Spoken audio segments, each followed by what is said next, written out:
Al amanecer del 23 de junio de 1944, cientos de miles de morteros soviéticos empezaron a disparar sobre las posiciones alemanas en los pantanosos y espesos bosques de Bielorrusia. La aniquilación que los soldados alemanes habían estado esperando, pero que no sabían dónde se produciría, había comenzado. Entonces las fuerzas soviéticas, con órdenes de destruir por completo a las fuerzas alemanas, empezaron a avanzar. Los alemanes se defendían desesperadamente, en una lucha casi por la supervivencia, ante las interminables oleadas de soldados soviéticos que no paraban de llegar. La colosal Operación Bagration y la peor derrota de Alemania en la Segunda Guerra Mundial había comenzado.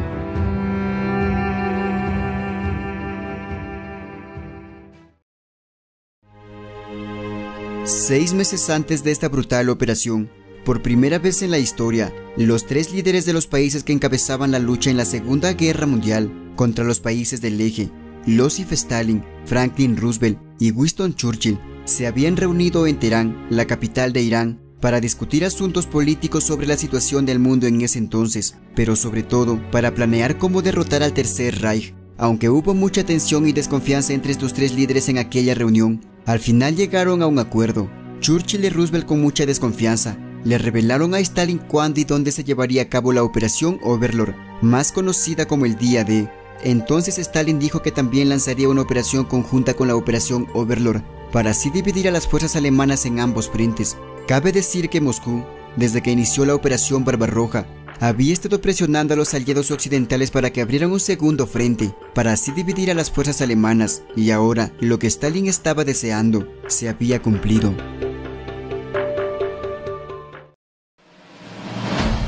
Para mayo de 1944, a pocos días del Día D y de la Operación Bagration, la inteligencia alemana sabía que Estados Unidos y el Reino Unido estaban preparando una invasión a la fortaleza europea en Occidente. También sabían que en ese 1944, los soviéticos preparaban una colosal ofensiva en el frente oriental, pero al igual que la invasión de Occidente, no sabían exactamente dónde ni cuándo se llevaría a cabo. Es más, los mismos soldados alemanes del frente oriental sabían que en ese verano se avecinaba un golpe brutal que terminaría en la destrucción de sus fuerzas, pero no sabían cuándo ni dónde se llevaría a cabo.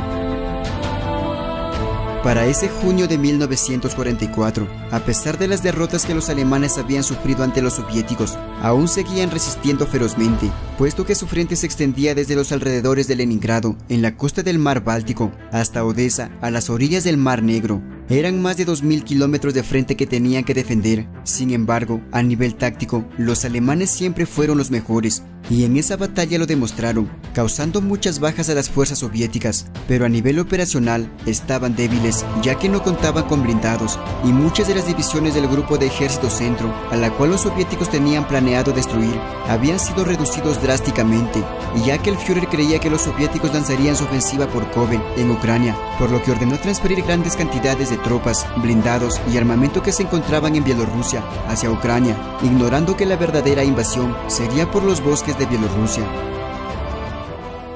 La inteligencia soviética se encargó de engañar a los alemanes, haciéndoles creer que la invasión u Operación Bagration se llevaría a cabo por Ucrania, para que así estos dividieran sus fuerzas. Los soviéticos se reunieron a 166 divisiones, con un total de más de 2 millones de soldados, 4000 tanques, 7000 aviones y 25.000 piezas de artillería. Y todo este colosal número de efectivos para la Operación Bagration se organizó bajo silencio de radio, para que los alemanes no se enteren, y para que los aviones de reconocimiento de la Luftwaffe no vieran el semejante volumen de traslado de tropas. Se ordenó que la movilización de soldados sea solo en la noche, y los camiones tendrían que ir con las luces apagadas. Se dio la orden estricta de que todos los camiones corran a una misma velocidad para evitar accidentes, y para que el magistral engaño quedara perfecto, aumentaron el tráfico de convoyes militares que iban vacíos hacia Ucrania, y todos debían ir a la luz del día, para que los aviones de reconocimiento alemanes les vieran. Y si por alguna razón aviones de la Luftwaffe les vieran en los puntos de reunión en Bielorrusia, los soldados fingirían que están trabajando en la construcción de aeródromos o algo más.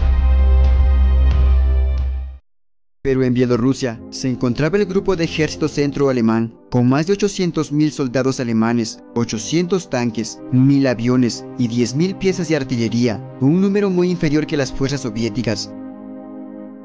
Aunque esto parece un número suficiente para detener a los soviéticos, ya que los alemanes desde que ingresaban a las fuerzas armadas eran formados con una doctrina táctica inquebrantable, la realidad es que muchas de estas divisiones estaban mal equipadas. Algunos no eran soldados bien entrenados, el tercer ejército Panzer no tenía ni un solo carro de combate operativo, carecían de armamento, combustible y pertrechos, puesto que la mayor parte del grupo de ejército centro había sido trasladado a Ucrania por orden del Führer, supuestamente para hacer frente al grueso de la ofensiva de los soviéticos. En esos días el Führer prestaba más atención en armar a los ejércitos en Ucrania, y se desentendió del grupo de ejército centro en Bielorrusia, que estaban al mando del mariscal Ernst Busch, un militar con poca iniciativa, y que además se limitaba a cumplir órdenes del Führer. Los murmullos de los soldados y oficiales alemanes en aquella zona era que estaban perdidos. Tenían a un mariscal incapaz de hacer frente a lo que se avecinaba, y el Führer les había abandonado, y ya que no estableció una segunda línea de defensa en Bielorrusia, esto lo hizo para que sus generales, oficiales y soldados en la zona no se retiren y lucharan hasta morir.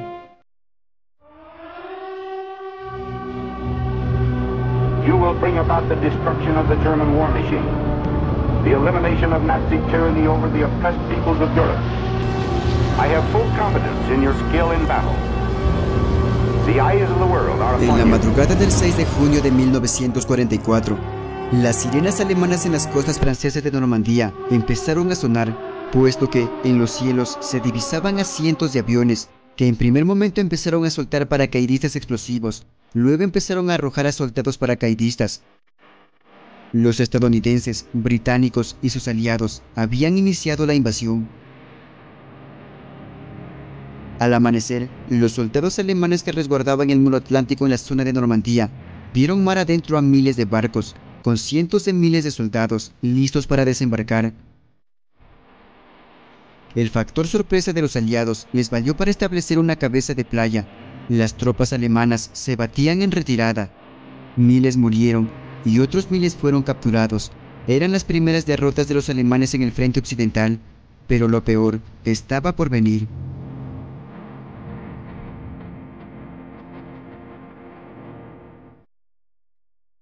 A la primera luz del día 23 de junio de ese mismo año 1944, las más de 25.000 piezas de artillería soviéticas empezaron a disparar sobre las posiciones alemanas en un frente de 112 kilómetros sobre los espesos y espantosos bosques de Bielorrusia, dando inicio a la operación más colosal de la Segunda Guerra Mundial, la Operación Bagration.